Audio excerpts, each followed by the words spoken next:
Ya, ya, ya, ya. Bukan feodalisme tapi epistemologi ketatan. Sanad ilmu silsilah pengetahuan bukan rantai jabatan. Pesantren berdiri bukan atas nama tanah dan upeti, tapi tradisi lisan kitab kuning jadi komoditi. Kiai bukan raja tapi mursyid ruhani. Otoritasnya bukan tirani tapi validasi ilahi. Dari Ghazali hingga Ibnu Ngadun telaah sejarah membuktikan pesantren lahir dari rahim peradaban bukan penindasan. Ini relasi kuasa vokal dalam bingkai asketisme. Santri bukan objek tapi subjek dalam transformasi diri. Bukan indoktrinasi tapi internalisasi nilai dari etika hingga estetika. Semua terinternalisasi. Pesantren bukan feodalisme tapi ekosistem ilmu, di mana guru dan murid simbiosis mutualisme.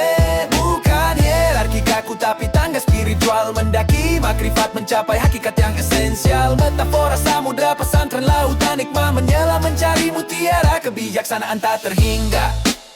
Komunitas organik, Durkheim bilang solidaritas mekanik. Gotong royong bukan individualistik yang anarkis. Bukan kapitalisme tapi ekonomi berbagi. Zakat dan sedekah redistribusi yang hakiki. Ini habitus Bourdieu, lingkungan membentuk karakter. Santri berproses dari jahil menjadi arif. Bukan sekadar terpelajar, bukan dogma tapi dialektika kritis antara teks dan konteks. Mencari sintesis yang harmonis dari usul fikih hingga mantik. Logika diasah berpikir sistematis. Argumentasi tak terbantah, bukan cuci otak tapi olah nalar. Menemukan kebenaran dengan akal yang sadar. Yo, pesantren bukan feodalisme tapi ekosistem ilmu, di mana guru dan murid simbiosis mutualisme. Bukan hierarki kaku tapi tangga spiritual. Mendaki makrifat mencapai hakikat yang esensial. Metafora samudra pesantren lautan hikmah menyelam mencari mutiara kebijaksanaan tak terhingga. Sanad bukan warisan tapi validasi kompetensi. Guru bersambung hingga nabi, otoritas teruji. Bukan kultus individu tapi penghormatan tradisi. Dari Imam Syafi'i hingga Hasyim Asy'ari, inspirasi abadi. Ini konstruksi sosial Berger dan Lachmann.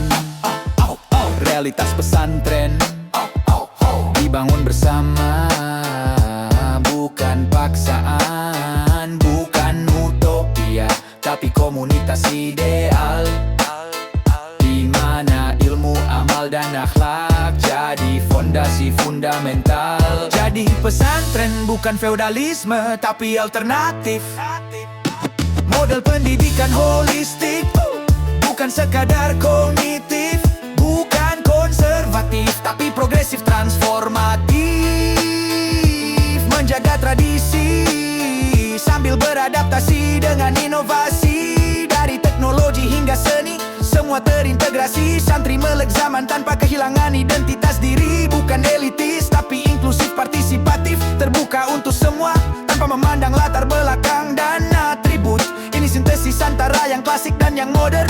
Pesantren tetap relevan di era disrupsi yang tak terelakkan. Jadi mari kita luruskan persepsi. Pesantren bukan feodalisme tapi oase di tengah gurun informasi.